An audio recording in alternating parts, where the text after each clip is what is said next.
Hi folks, I'm Duncan. Well, this is my video on chronic fatigue syndrome. I've been meaning to make this video for a very long time. I haven't planned it very well, so I'm going to forget a lot of things, but I will put some PDF links at the bottom of the video so you can click on, download them for free. I'll also include ideas for an energy diary, energy tracker, sleep tracker, all that kind of good stuff. This will give you a program to hopefully start the recovery process. Just check my notes. This is also really about becoming the captain of your own ship, plotting your own course, and not just hopelessly waiting for something to change. Okay, so I'll talk about what happened. I'll talk about possible causes. I'll talk about my own recovery process and where I am now. To put it into perspective and context, there was a time I didn't have the energy to get out of a chair. Now I've just walked up a small mountain. So hopefully that will give you some inspiration. But we'll talk about all that stuff along the way. Okay, I'll also set up a Facebook group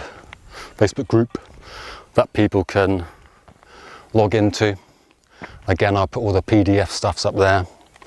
I'll put a place where you can chat, share experiences, what worked, what doesn't work, all that kind of stuff. Okay, well that's it for now. I shall play the video and hopefully you'll get something out of it. A lot of it is going to seem very simple, but really this is all just about lifestyle changes, and it's also about being disciplined.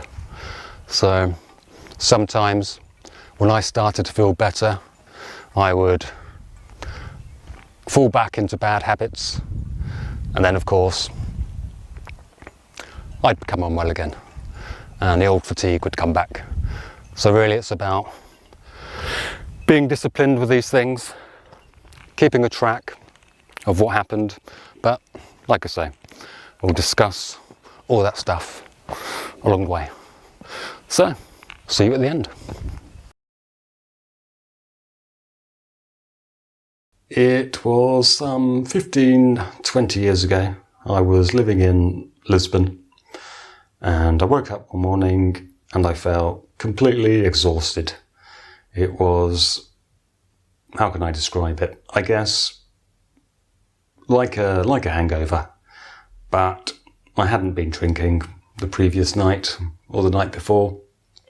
It was also a very odd, unusual feeling, something I'd never experienced before. And also, even though I didn't know what it was, I thought it'll just pass. Unfortunately,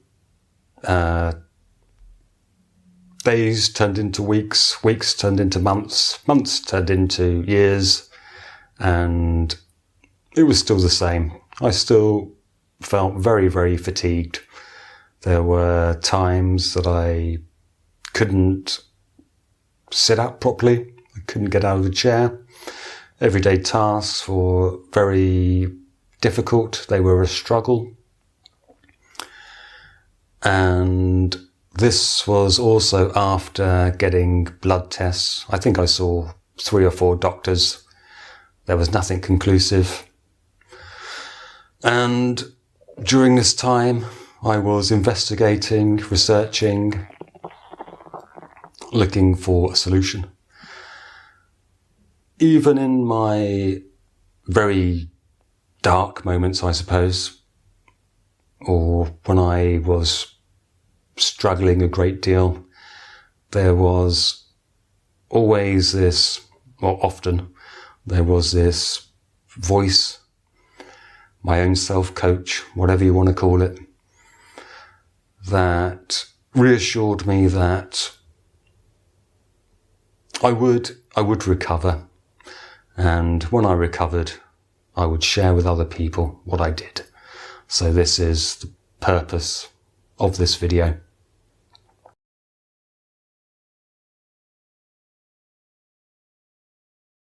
Okay then, let's have a look at some possible causes. There were two really that stood out for me. So let's talk about the first one, which is a post-viral infection. For me, I guess it was a few months before I experienced the fatigue. I had some kind of infection, and this blew up my lymph nodes. My lymph nodes were very inflamed, very sore. At the time, I didn't even know what lymph nodes were, but I soon found out.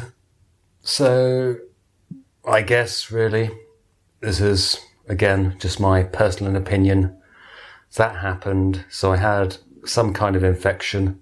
I was quite ill for a few days and also experienced inflammation of my lymph nodes. And a few months after that was when I experienced the fatigue. It was when the fatigue started, the chronic fatigue started. The other possible cause is lifestyle and an overload of stress. So for a very long time, I was living a very poor lifestyle, very bad habits, drinking a lot, smoking, all that kind of stuff, not getting enough sleep, not getting enough rest. The reasons for that, I guess the normal reasons why people do that kind of stuff. I think a number of things built up. So I had an overload of stress. So in that case, if that is the cause, or if that was a possible reason for the CFS, then the answer to that would be to de-stress. So a lot of the things I looked at, a lot of things I implemented were all strategies to de-stress. There are obviously a number of causes of stress. One of these could be a past trauma, a trauma that hasn't been dealt with or addressed. I guess that can also store up problems for the future if stress or trauma isn't dealt with. And obviously there are plenty of ways to deal with past trauma if that's something you've experienced. And obviously that is to deal with how you see fit. Maybe you could look at therapy. Again, totally not an expert in any of this kind of stuff, but I think really for me, it could have been a whole host of things. It could have been all of those things combined. And maybe my body, just like a computer, just shut down because there was too much to deal with. And it's my body's safety mechanism for not causing any further damage. Some people did also suggest to me that it was caused by depression, but that to me, at the time, and even now, I'm not entirely sure about, because obviously when you've been feeling fatigued for a very long time and there's no light at the end of the tunnel and you can't see how you're going to recover, then obviously that puts you in a kind of an abyss, puts you in a dark place. So whether depression came before or after or during, it's not conclusive to me, but again, it might be something that you want to look at. So those, in my opinion, are the possible causes. There could, of course, be more. That is something for other people, for yourselves to investigate. But that is my conclusion.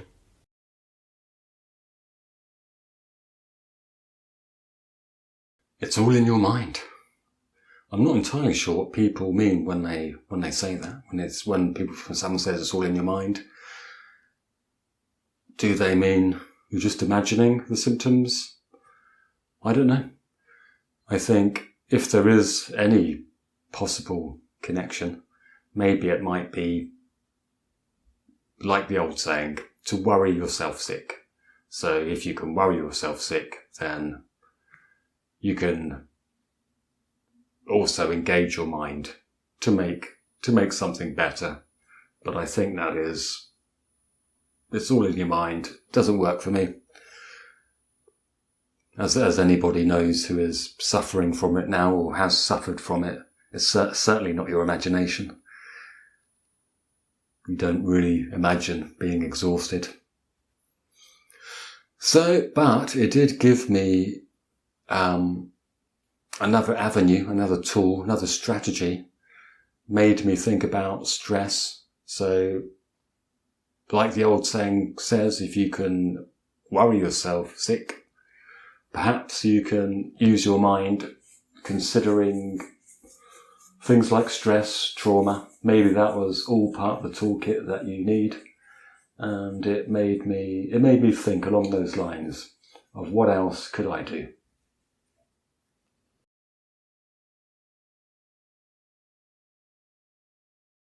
Okay, food. Food, unfortunately, like lots of other things, has become very tribal, hasn't it? I'm going to keep this brief. I'm just going to say really what has worked for me.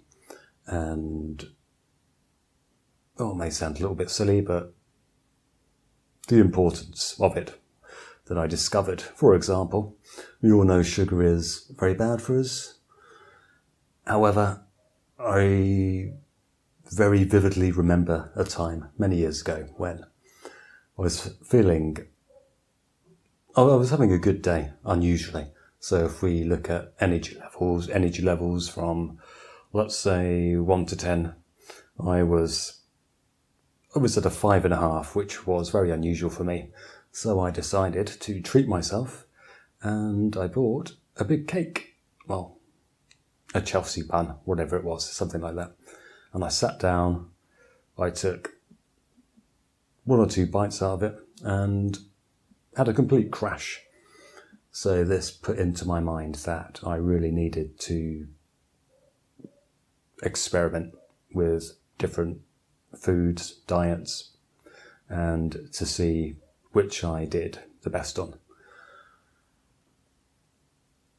Which I concluded was some fruit, some veg, meat, nuts, what I would describe as a paleo diet. The reason being is I looked at what we ate naturally as a human species before agriculture, all that kind of stuff. With meat, I fortunately have lived in countries and still live in a country where you can go out into the countryside, you can see the cattle, you can see that they're eating grass, they're all grass-fed, they all look happy, healthy.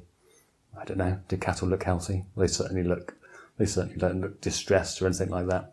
They're wandering around in fields, in the countryside, eating their natural food. So that is what I stick to. I think maybe you could look at it as what not to eat as opposed to what to eat. But this is something that it is up to you to experiment with different things. I certainly know that in my darkest times, I would have pretty much tried anything. So, well, okay, what to avoid? Well, what you definitely shouldn't do is eat processed food, sugar, junk food, all that kind of stuff. So if you're going to try a new dietary plan, then that really should be the first thing you do. Get rid of all that stuff. And like lots of other things, it is much easier and much better to not even have it in your house. So you're taking away a part of that willpower, or the need not to eat something, or what am I trying to say? So if it's not there, you're not going to eat it, and it's much easier to do it that way. So if you do have all that kind of stuff in your house at the moment, then perhaps think of getting rid of it as a start.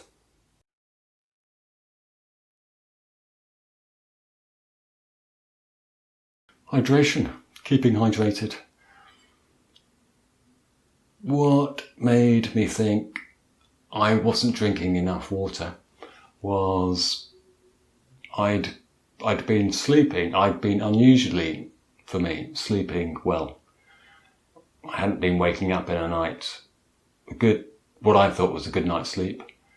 But I'd wake up in the morning feeling pretty rough, feeling drained, and I just instinctively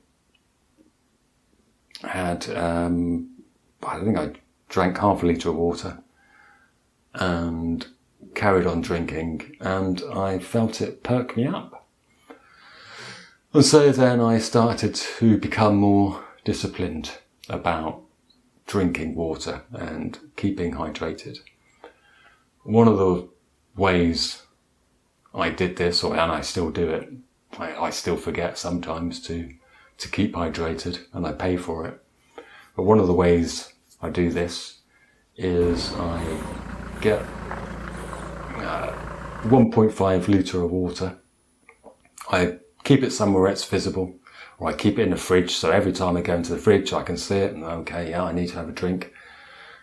And when that's empty, fill it back up. So I'm probably drinking anywhere from 2 to 3 litres of water per day.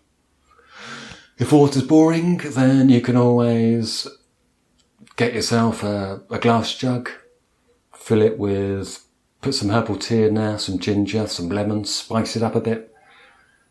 And again, just leave it somewhere you can see it, to be a constant reminder that you need to keep hydrated.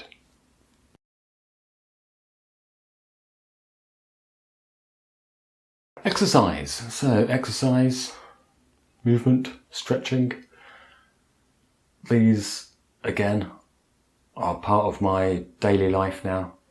So, although when you first start implementing this, then it is really important to go slowly, go gently. Don't go down the gym and try and lift up a great big rack of weights. You can start very gently. There are of course lots of videos on YouTube or any other platform sharing site, and you can look for exercises or exercise routines designed for senior people. Start with that. If you feel yourself, or if you have a wave of exhaustion coming over you, then just stop. You can stop. You can go back to it. You don't have to think about running a marathon. Just nice and gentle exercises. And then as you're feeling better, as you're getting more energy, you can up the ante, as it were. Nowadays I do pretty rigorous exercise. And so it's a matter of finding a balance between creating energy through exercise without putting too much stress on yourself, obviously your body. Walking's great. Why not go for a walk? Nice and gentle. Start off slow, build up. That's the way to go.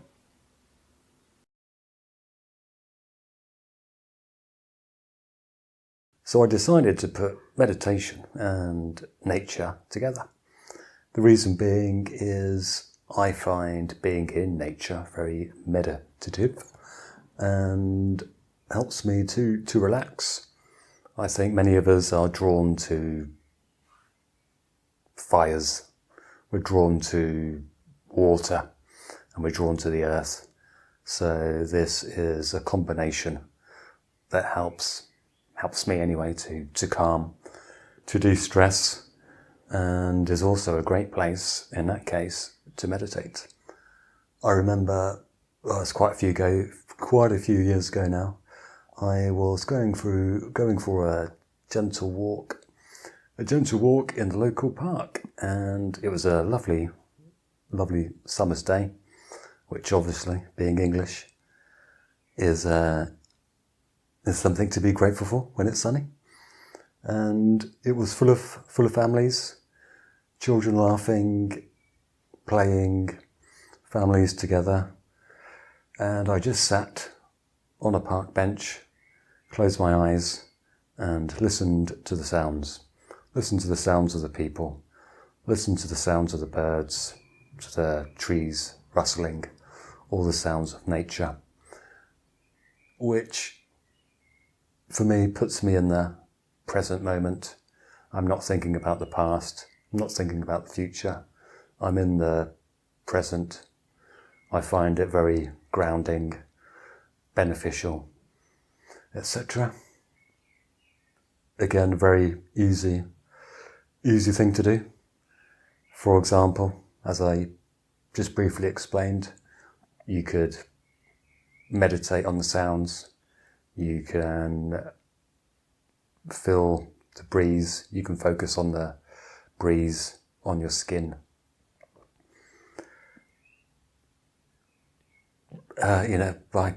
Time-wise, 5 minutes a day is good.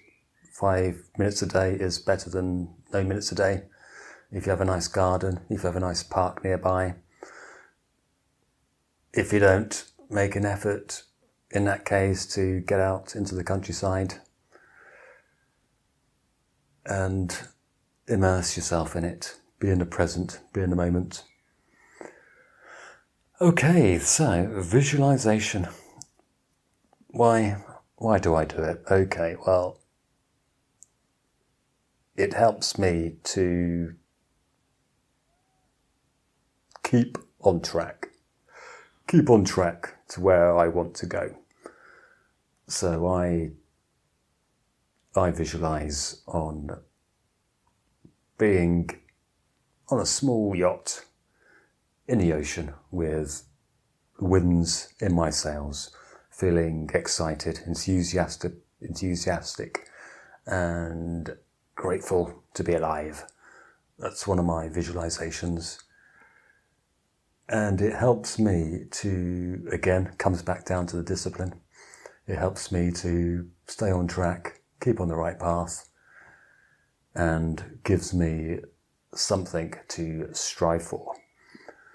I also used to visualize, I don't do this as much anymore these days because it's not really necessary, but when I was feeling very fatigued, I used to recall a time when I was younger and full of energy, full of life,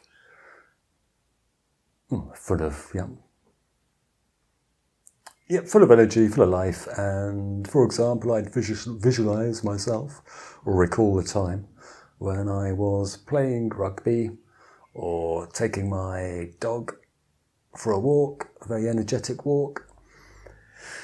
And I would say that in both cases, if you're recalling something like that, or if you're visualizing somewhere you want to be in the future, then a really good way to do it, to make it more powerful, is to imagine and try and feel the emotions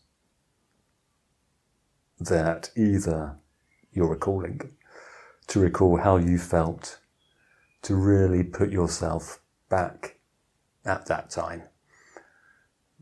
How did you feel in the pit of your stomach? Was your heart beating? Was your heart racing? For me, to visualize, when I'm visualizing the future, I feel the emotion of great gratitude, great energy, great excitement. This makes it all the more powerful, and some might say it helps to connect more with the subconscious mind. Which, is that true? Is it not? I don't know, but I find it helpful and beneficial. You can also, if you don't have the energy to go out, or it's not viable for you to go and sit in greenery or in nature, there are, of course, lots of videos on YouTube you can watch, guided meditations, and then in that case it will just be a process of going through them, seeing which ones you like, and sticking with it and making it a part of your daily routine.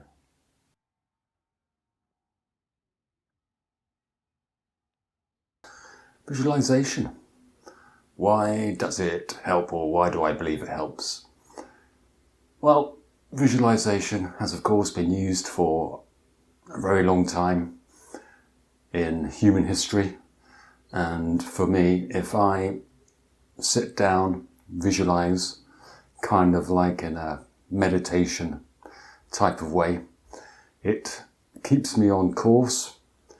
It helps to keep me motivated, helps to keep me moving in the right direction. It helps me to keep my discipline with all the strategies that I've implemented into my life. And so that's why I've made it a part of my daily routine. You can, of course, it is up to you, of course, what you want to visualize, but for me, I visualize a time in the future where I'm on a small yacht, and I'm full of energy, and I can feel the wind in the sails. I've also visualized myself in the past when I had a lot of energy, so maybe I was at school playing rugby or something like that, something along those lines. But I think really for me the most important thing is to integrate into your mind, some might call it the subconsciousness, to get it integrated into your mind where your destination is and how you're going to get there.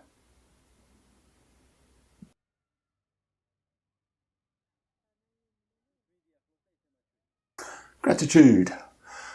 I know what you're thinking. You're thinking, Duncan, I feel horrendous.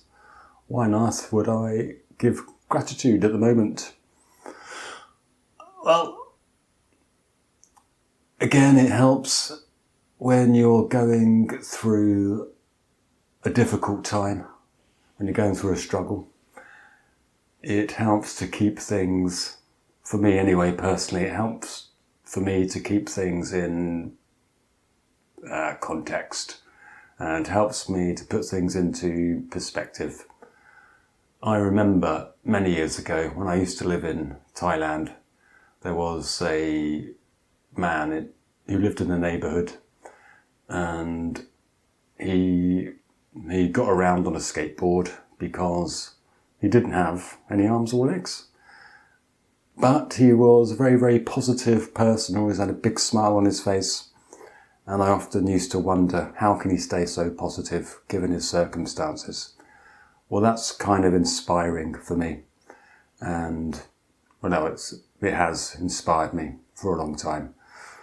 That was some 25 years ago, and I still remember him. I can still recall him. I can still see his face. I can still feel his positivity.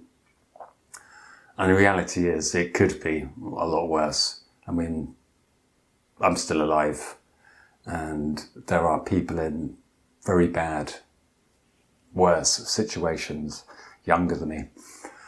So I think it just helps you get through the darker periods. I think that it helps dissolve any feelings of bitterness or resentment, which I could be prey to. So if I started thinking about all the lost hours, the lost days, months, years, weeks, I could fall into the trap of being very bitter and very resentful, which of course, very negative emotions, very negative feelings. So I find that by giving gratitude, practicing gratitude, it helps me combat those negative feelings. So how do you give gratitude? What is the practice? There is a Tony Robbins video, and he calls it priming, and giving gratitude is part of his priming exercise. You could, of course, just sit and think and give thanks for the food you're going to eat today. But I think that a better way to do it is to actually recall a time when you were eating and you were really grateful for the food you had, and you can think about the people you were sharing a meal with. So if you actually think of a real event that happened, this invokes the emotions of that time. And obviously there'll be good emotions, which again helps with the stress and puts things into a different light. And you could also think of something or sit and recall a moment when you had, again, when you had a lot of energy, like the visualization, and you could give gratitude for that. So all sorts of things you could do, all sorts of things you can think about, but the idea is to tap in to the emotion you felt at the time, and to really try and feel it, really try and put yourself back in that time. One of the when I'm practicing gratitude, one of the times I remember is when I climbed up a very big waterfall in Thailand, and I turned round. I'd been climbing for quite a while, and I hadn't turned around for a while, and I stopped, turned around, and I just stood and looked at the beauty of the landscape, of the jungle, while I was stood on the waterfall. And obviously it took a lot of energy to get up the waterfall, so that is something that I also use. So plenty of things that you can think about to help you put things into perspective and to combat any negative emotions you're feeling.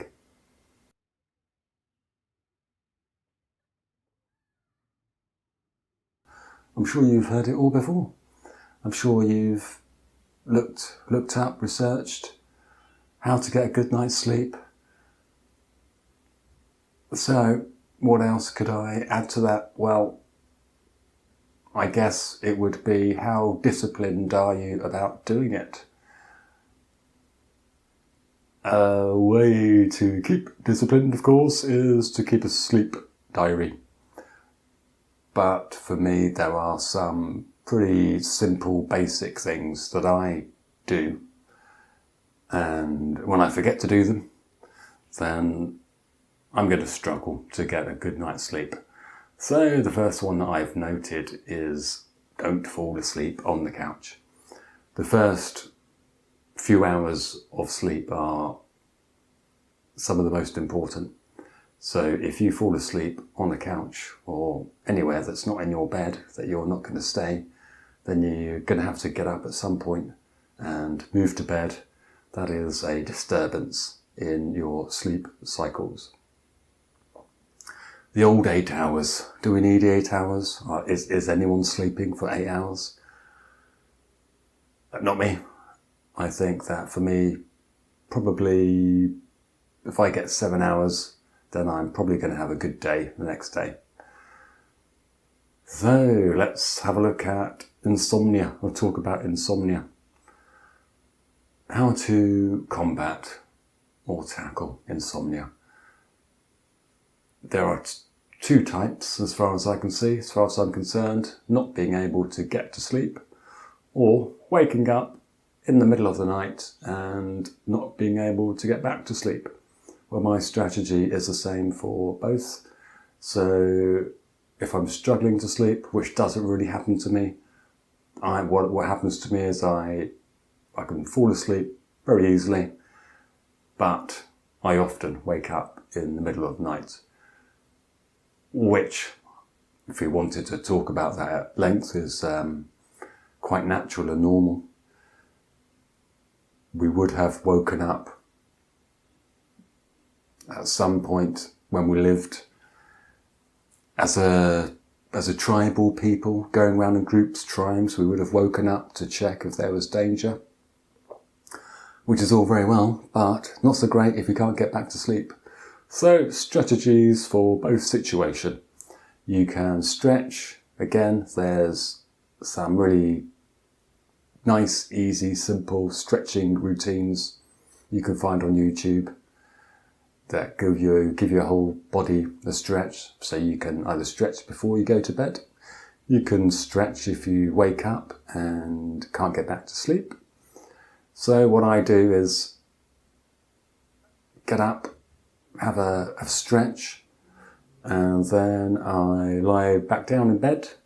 I do some very simple, relaxing breathing exercises that will take me maybe 4 or 5 minutes, and then I will just simply lie down and focus on breath coming out of my nose. So nasal breathing, not breathing in any particular way, just breathing naturally. And I would say 9 times out of 10, I suddenly think, oh, I didn't have that thought. Where did that thought come from? Or I wake up and it's 2 hours later. So that is my strategy for insomnia. And of course, there is the obvious stuff. So when to have your last meal before you go to bed. I feel I have my last meal, I guess, at least 2 hours before I go to bed. And if you use any nicotine, patches, vapes, tobacco, whatever, then obviously you should stop. But if you're still using it, then try to stop at least a couple of hours before you go to bed. And likewise with coffee, so you know all this stuff, I'm sure. If you're struggling at the moment with CFS in a way, if you're having a lot of difficulties at the moment, then really it's best just to stop all stimulants altogether. But if you're struggling to do that, then things like coffee. I have my last coffee 11 o'clock in the morning. It takes apparently something like 8 hours for caffeine to leave your system. Okay, so naps. To nap or not to nap? I personally do, but not very often. I'd say that I no more than 30 minutes for me, so I'll stick my alarm on to wake me up 30 minutes later to stop myself from sleeping too long and then interrupting my sleep later that night. I find that naps can also energize me, so They're not called a power nap for no reason. I can have a nap, and if I am feeling fatigued, I can have a nap, 30 minutes, and it'll give me enough energy to get through the day. Obviously, you don't want to nap in the evening before you go to bed. What else is there to talk about napping? Well, if I've forgotten something, I'll stick it in the PDF at the end. But that is basically it. Again, very simple stuff.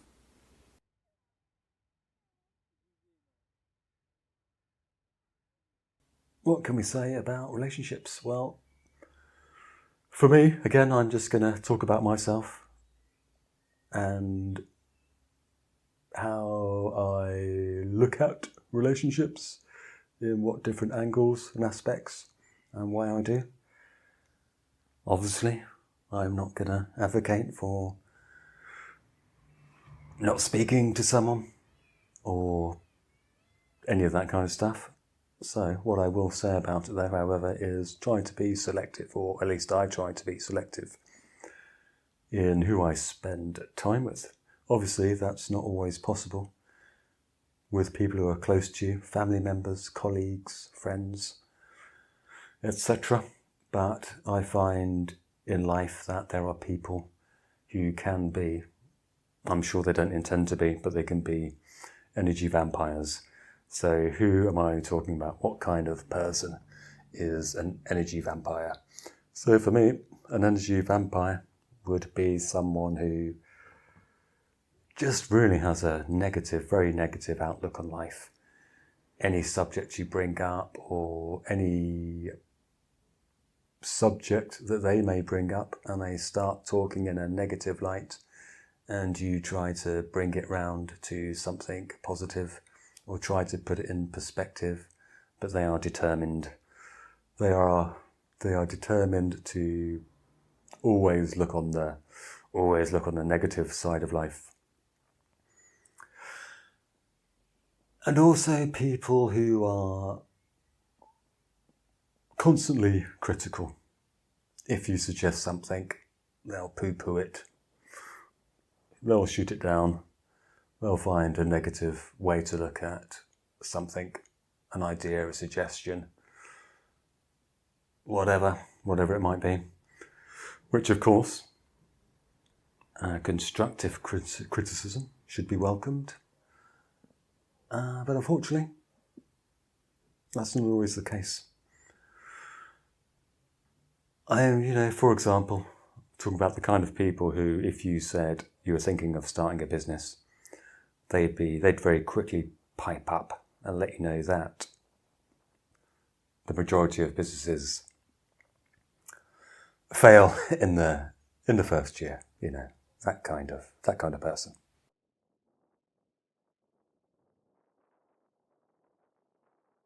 So people who, in my opinion, if they don't have any hope for their own futures, or they feel that they have failed in some way, shape or form or the other, unfortunately, there are people who try to keep others down who do have hope or do have ambitions. Obviously, if you do have a friend or someone close to you and they are going through a very difficult time, I am not saying don't speak to them or anything like that. All really I would say about that kind of stuff is to be self-aware and to monitor yourself, observe yourself, and if you do observe that it's having a negative effect on you, or a negative effect on your own outlook, a negative effect on your own energy levels, then just to be aware of it, to monitor it, and if you can, limit your time with that person or those people. And again, to reiterate, if someone's very down, going through a hard time, obviously support them. but try not to do it at your own expense. Because, of course, if you can't help yourself, if you're not as, I don't know, healthy or in the place you want to be, or in a position to help somebody, then you obviously have to be aware of that. And you can't help people until you help yourself. You know, important to get yourself in order first.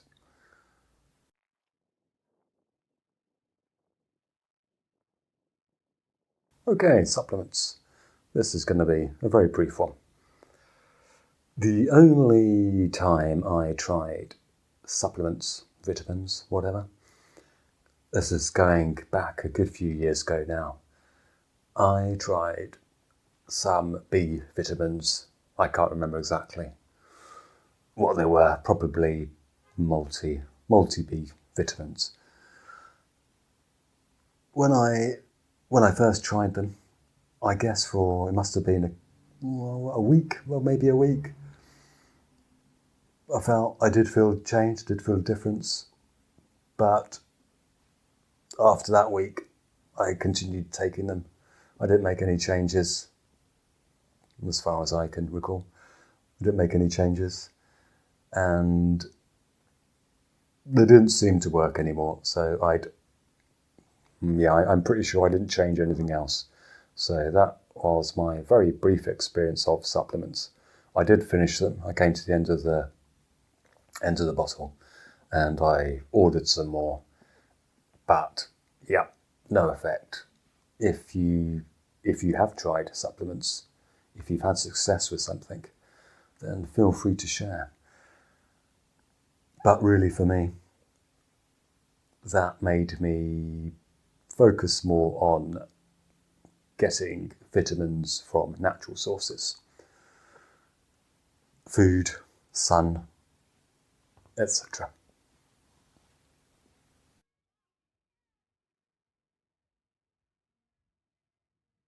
So, who is Wim Hof, and what does he have to potentially do with chronic fatigue syndrome?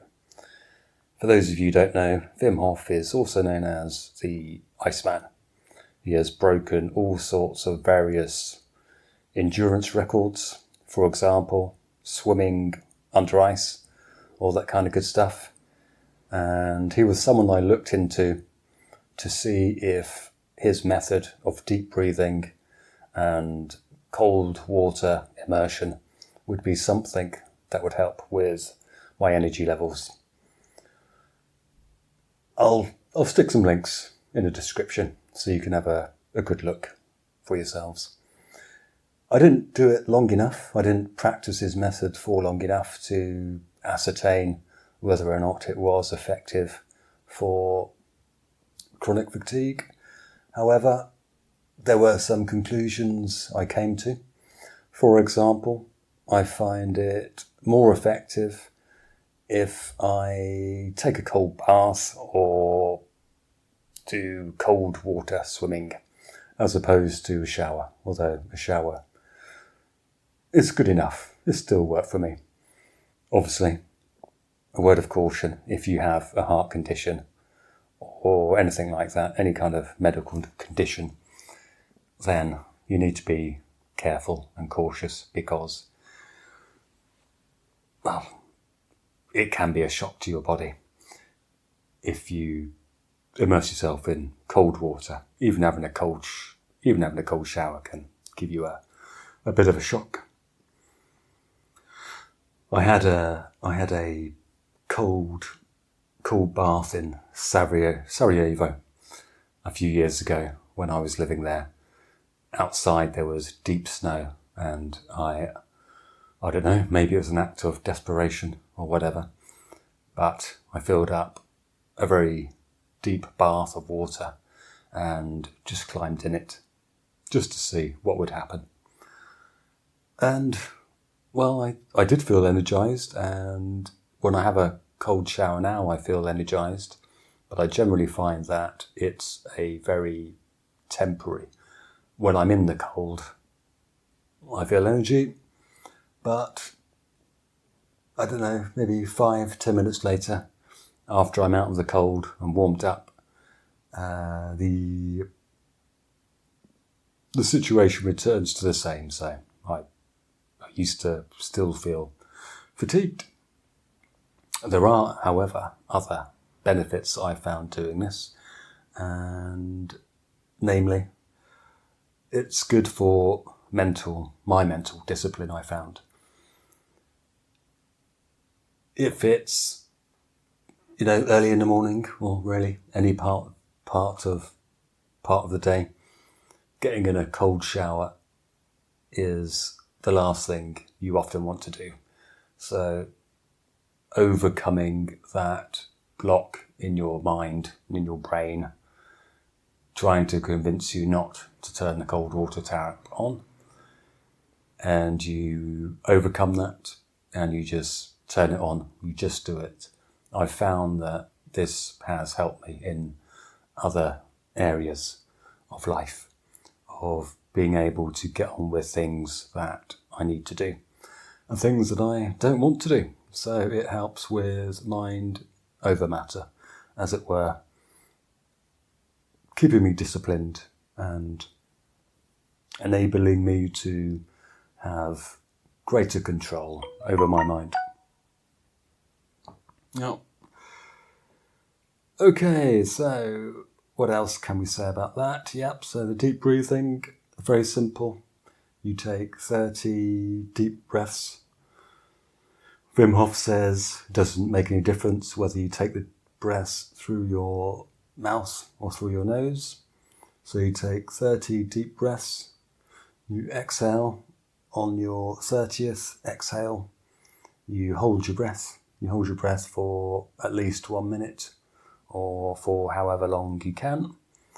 And after the minute's up, you take in a deep breath and you hold it for 15 seconds.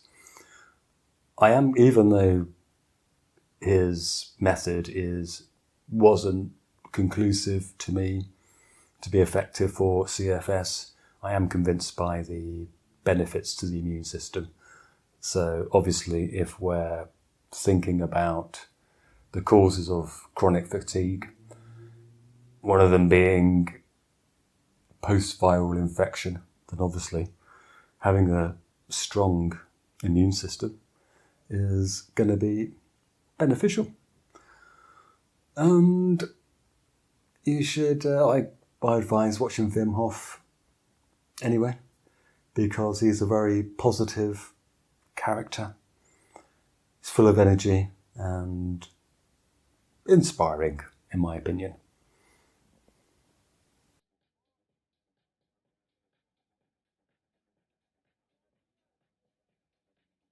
So how did I come to feel much better? Was it all just a fluke? I personally don't believe it was a fluke. The reason being is if I have a relapse now, I can pretty easily and quickly identify why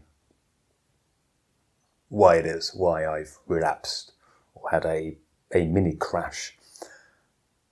I feel even on a bad day these days, a bad day these days is still much, much better than when I was at my worst. So I can quickly fix or identify what I did or what I didn't do in order to get back on track.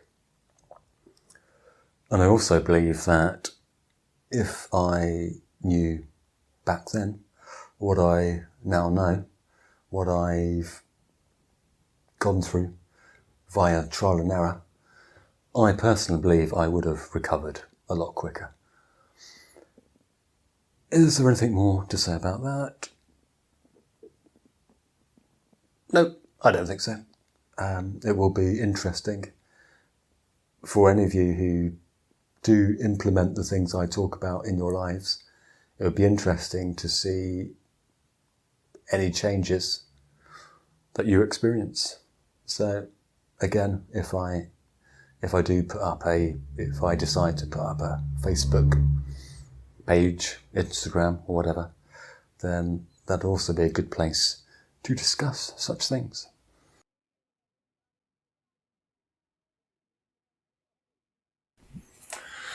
Academic papers, articles.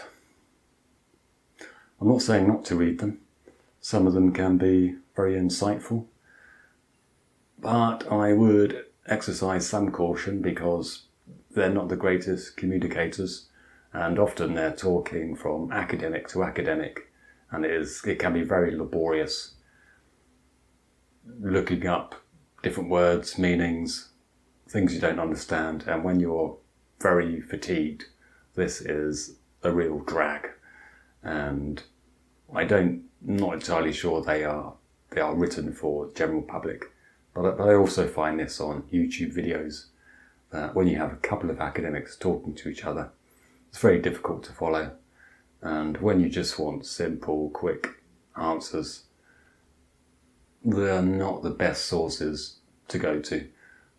Not saying don't do it, but for me it could become quite frustrating and didn't do my overall well-being too good because of the frustration and the laboriousness, is that a word?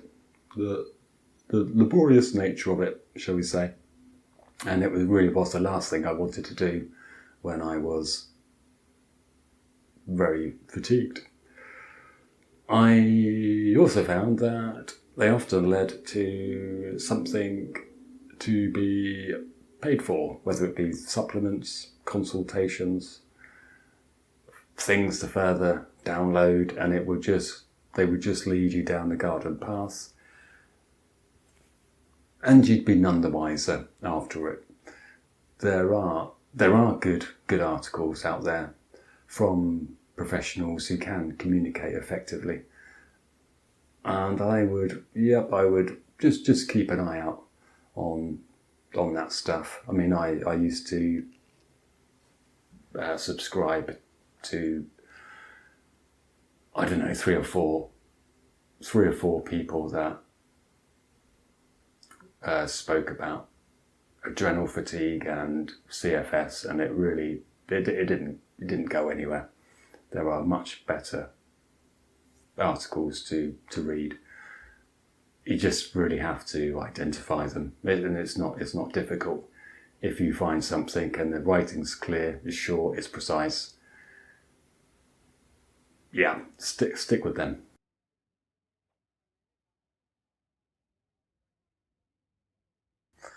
Okay, forums.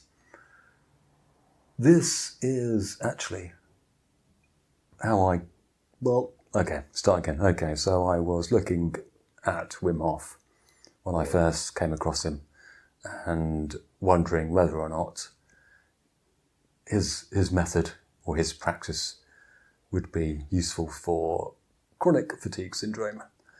And while searching, I happened across a forum. The same question was posted by a young woman. I presume she was young because she said that she was struggling with her exams.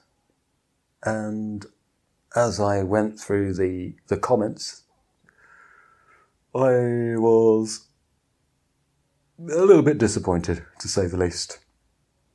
There were people who were telling her that she'd never get better, that there was nothing she could do, that she would just have to accept that was her lot in life from now on, which was completely different from my own mindset. My own mindset was,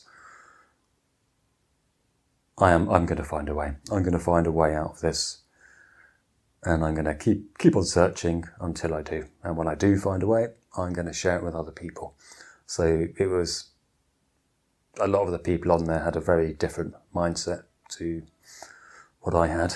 And, well, again, it comes back down to people you keep company with, doesn't it? As I discussed in relationships, those naysaying types, that'll never work, there's no point in doing this, there's no point in trying that, etc., etc., etc. And I think these kind of people, they brand themselves, they give themselves an identity that they then become. They materialize and create their own destiny, their own path in life.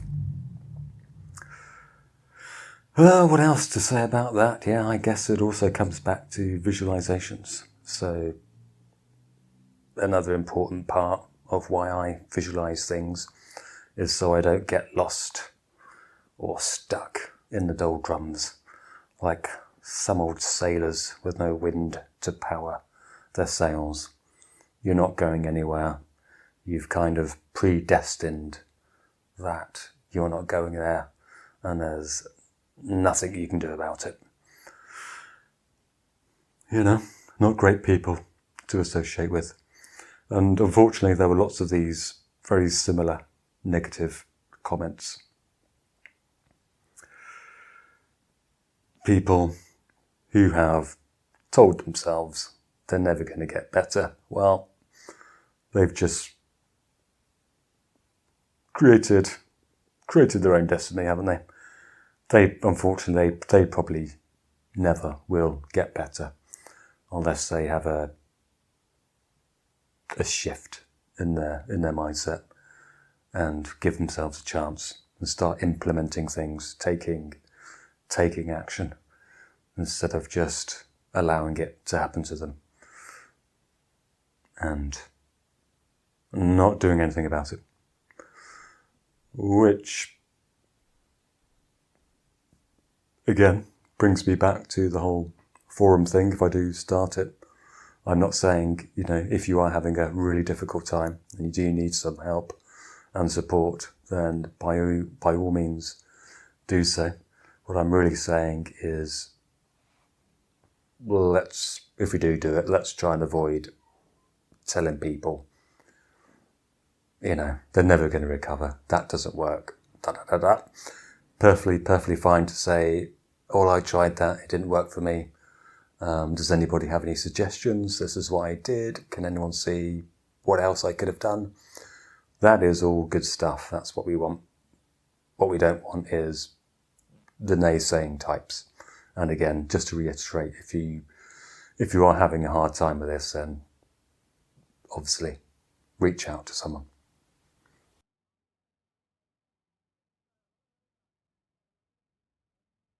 Okay, expectations. I'm sure a lot of people will be asking themselves, well, how long will it take for me to recover? Unfortunately, that is impossible for me to say. I don't know anyone's personal situation. I don't know if you have the same thing that I had.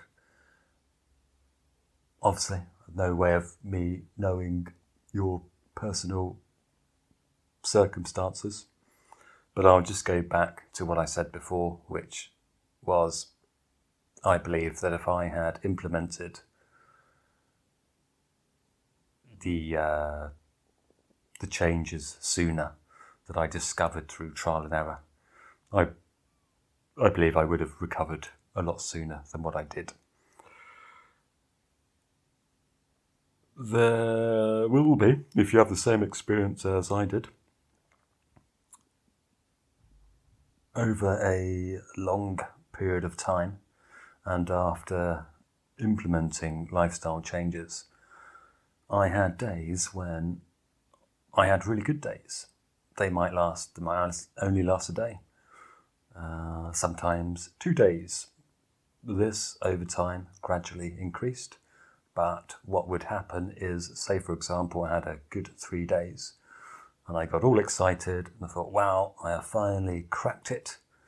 I have solved the issue. I have recovered. I'm on my way to sunlit highlands, dancing through flowery meadows, etc.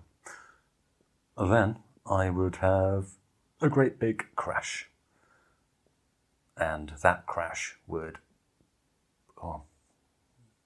could go on for days, could go on for weeks, could go on for months. But then again, I would start to have another good 1 day, 2 days, 3 days. And that can be, if you're not conscious about it, if you're not aware of it, that can be very demoralizing. If you have a high and then you have an unexpected crash. So that can put you into a state of kind of despair, and you will begin to think like the people in the forum. I'm never going to get through this. This is never going to work. I'm just going to have to accept it. And when you go down that mindset is you stop doing things, you become demotivated. So I would say if that happens to you, then I can tell you that I have, well, my life is completely different now. I very, very rarely have bad days. And like I said before, it's easy for me to fix. It's because I haven't been disciplined about something, generally. And just see it as when you have those high energy days, just look at it as light at the end of the tunnel. And if you do have a crash, then know that it is possible to get back on track and to continue heading where you want to head to. What else is there to say about that? I think that is probably it.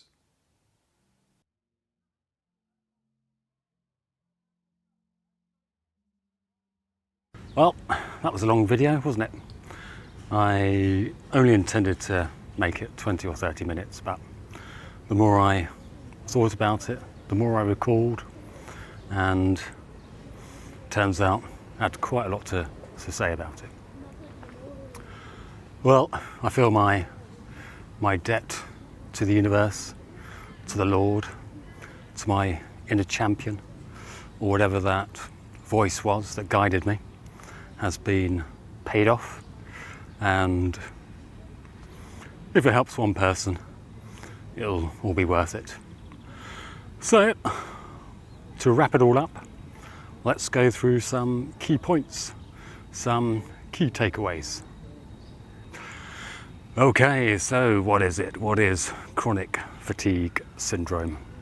Well, in my opinion, it is a healing process of the body, the mind, and you might even say the spirit.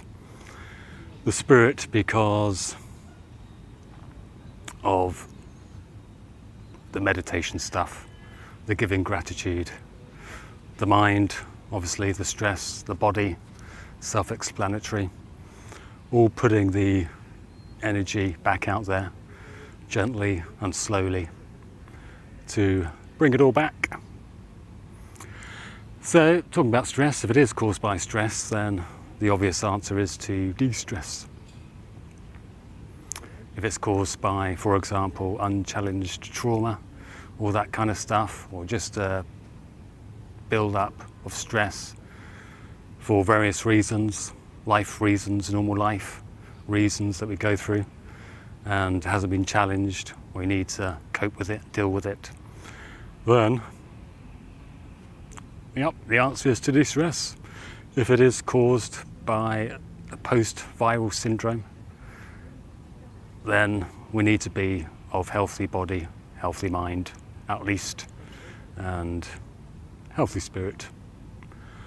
And again, either way, for me, the process be exactly the same, no matter what the cause is. Okay, so on to the diary. It is really important to keep a diary. You'll be able to track what you did. And in that case, if you have a really good day, you'll be able to look past the past few days, see what you did, find out what worked, and also vice versa. If you have a particularly bad day, you'll be able to see what you did or what you didn't do. be able to see what worked and what didn't. I would also suggest you stick to something for 2 to 4 weeks to give it time to work. Obviously, if you've been going through this for a very long time, it's not going to be, I don't think, an easy process of something that happens overnight or over the course of a week. You might well be in it for a little while. Okay, let me just check my notes. Okay, yep, so if what happens to you, that happened to me, i.e. you think you're out in the open, you think you're in the clear, but you have a relapse, then don't be discouraged. You know, if you happen to fall back into a state of fatigue, don't despair. I discovered this was just part of the process. I think that is one of the key points to take away, because it can be demoralizing. You just really need to accept it, accept that it's happened, have a look back through your diaries, everything we've recorded, see if you can see a pattern.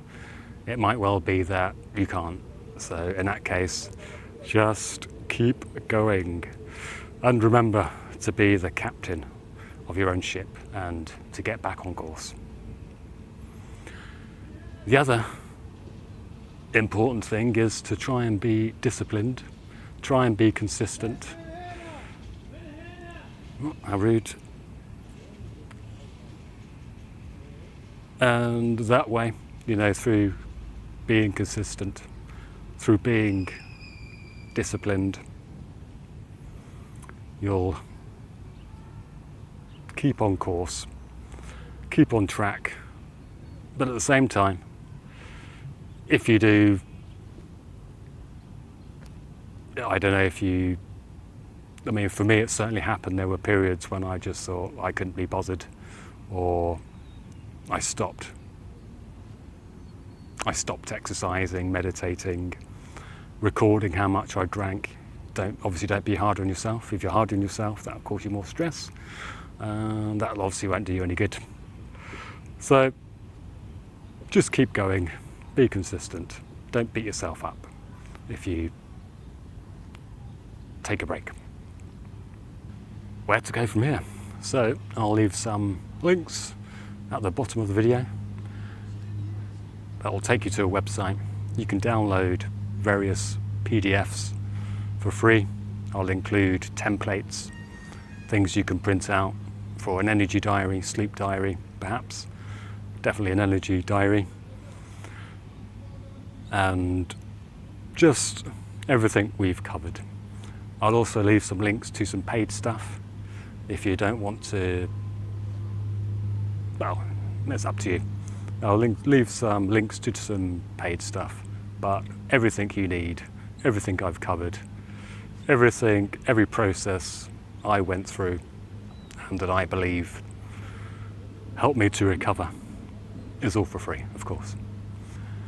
So I wish you the best of luck and good journey, or a good path onto your own recovery.